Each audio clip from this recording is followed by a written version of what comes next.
An emotional day today as family and friends remembered Daniel Aston. He was, of course, one of the 5 killed during the mass shooting at Club Q on November 19th. A memorial service was held this morning on the campus of Colorado College, where Aston was remembered as a loyal and loving young man with a deep appreciation for life. Daniel was a bartender and entertainer at Club Q, the self-proclaimed master of silly business. He loved music, art, poetry, the outdoors, and friends say he had a heart for helping others. His boyfriend said Daniel was a true romantic and the most wonderful partner. I say partner is partner in crime, partner at the bar, drag partner, partner going to movies, and hopefully the plan was to be partners in life. Daniel moved to Colorado 2 years ago from Oklahoma. His mother said that Club Q gave Daniel's identity, quote, room to breathe. We turn now to a police officer behind bars, out of a job. This after being indicted by a grand jury on allegations that he sexually assaulted a colleague back in 2019 after a department holiday party. He also faces a second charge of retaliating against a witness in the case. Kevin Bond from our 9 Wants to Know team is joining us now. So I guess the first question, kind of obvious, why would it take 3 years to do something about this? Kim, we were told just a short time ago that authorities in Edgewater did not learn about this incident until more than a year after it occurred. But the trouble started in December 2019 after an Edgewater Police Department holiday party in Golden. That's when Sergeant Nathan Gertis is accused of repeatedly touching a female officer as they took an Uber to a bar in Arvada. Then at the bar, according to the indictment, Gertis cornered the woman in a hallway, pinned her against a wall, and ran his hands over her body. Gertis appeared in a Jefferson County courtroom on a video link this morning, charged with 4 counts of unlawful sexual contact and retaliation against a witness. Edgewater's city manager told 9 Wants to Know that a year passed before the city learned of the allegations and launched an internal investigation. That was in December 2020. 6 weeks later, Inglewood's police chief told Gertis he was contemplating discipline, and days later, Gertis handed in his resignation. But before his last day in Edgewater, Gertis allegedly accused another officer of having ratted him out, threatening to ruin his law enforcement career and come after his family. After Gertis left the Edgewater Police Department, he was hired as an officer in Blackhawk. The chief there fired him Tuesday after the indictment was unsealed. But so far, it's not clear what Blackhawk knew before hiring him.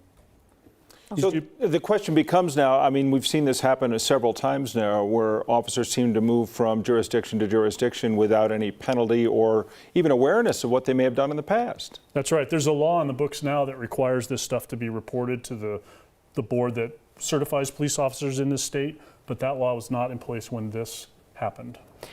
Okay, so we know we started your story just a tad bit early, but what you were saying was that they say they didn't know about this complaint, right? That was the first reason why it took so long. But also then I guess when they resign in a circumstance like this, does anyone ever find out? Like, but if somebody says, okay, something bad happened, I'm gonna quit, but then I'm gonna wait a while to apply somewhere else. I asked the Edgewater city manager exactly that question. Was this information shared with Blackhawk? And he was unable to answer that question. It's their normal practice to share on-the-job stuff with departments when they're asking for things, but he pointed out that this was an incident outside of work hours, on the officer's own time. So we don't know yet what Blackhawk was told. But there is now an indictment.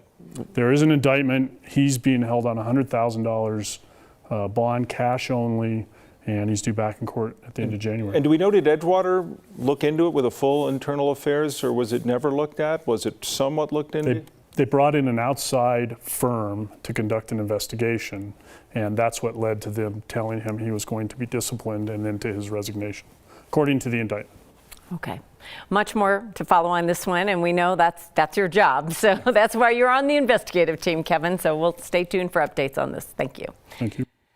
Let's take a live look outside. We're looking at Lookout Mountain right now. We've got a few clouds out there, but it was a warm one in the metro area. Really almost no breeze in the area. Cooler temperatures, though, are on the way, right, Lauren? Yeah, Lauren's back with us today talking about how things are shaping up outside. Kevin's wandering around. He's He's trying to get the lowdown on the weather. He's tall. He can't hide. He cannot hide. He's got places to go and people to see. But Lauren, the change has happened in parts of the state, not as much here, though. That's right. Over the last few days, we've been very mild and dry here in Denver and the rest of the Front Range and Eastern Plains. But as you make your way toward the west, they've just seen continued snowfall with just that same system kind of sitting over the same area. And today was more of the same, 54 degrees. We just had only a little bit of cloud cover pushing through, breezy at times, winds coming in from the southeast at around 16 miles per hour. But as we take a look at our HD Doppler radar, this is where you can see this all changes as you make your way into the high country and western slope, where right now we have a line of snow showers that's making its way just north of the I-70 corridor, then maybe some light snow showers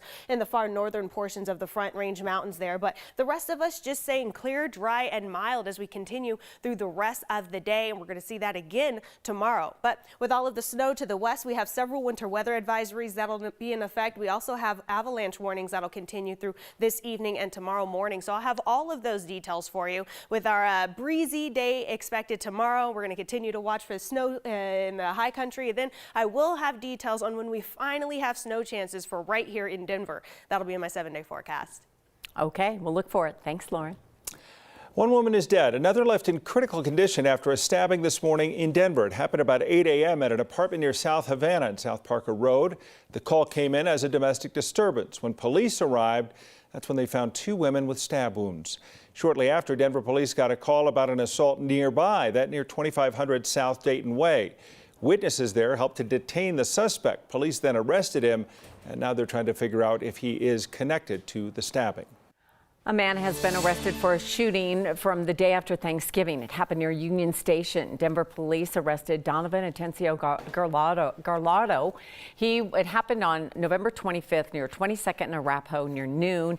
A man was taken to the hospital, and Garlado could face several charges, including attempted first-degree murder, assault with a deadly weapon, and illegal discharge of a firearm. Right now, we know 100 migrants have arrived in Denver last night, but at this point, city leaders do not know where they're from or how they got here. They do know they were dropped off in downtown at Union Station Monday night into Tuesday morning, and the group then walked to the Denver Rescue Mission. The city set up cots at a recreation center to serve as an emergency shelter for those who arrived. That emergency shelter will work with nonprofits to connect those people with resources.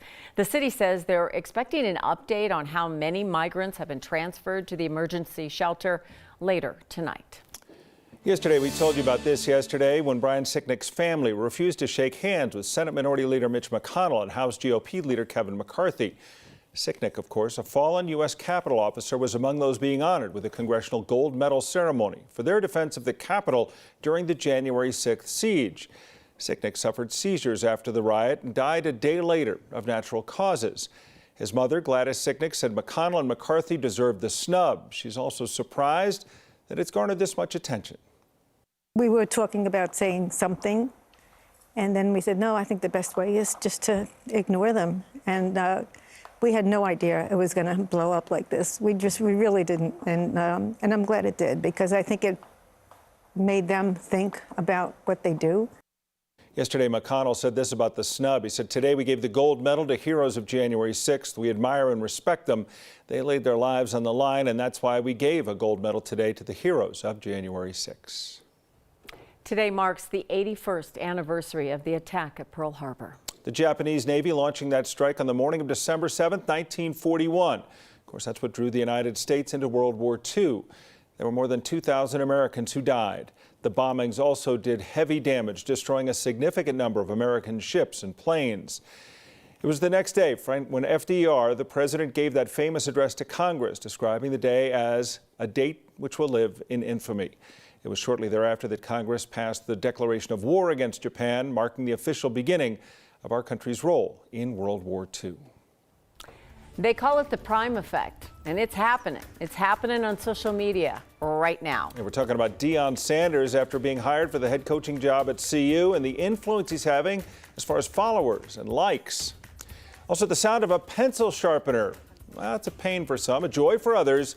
There's a 9-year-old with a love that requires a timer to keep his prizes from burning out. His story coming up a little bit later. And the saga between Johnny Depp and Amber Heard keeps going, Tom. The latest on their legal troubles coming up.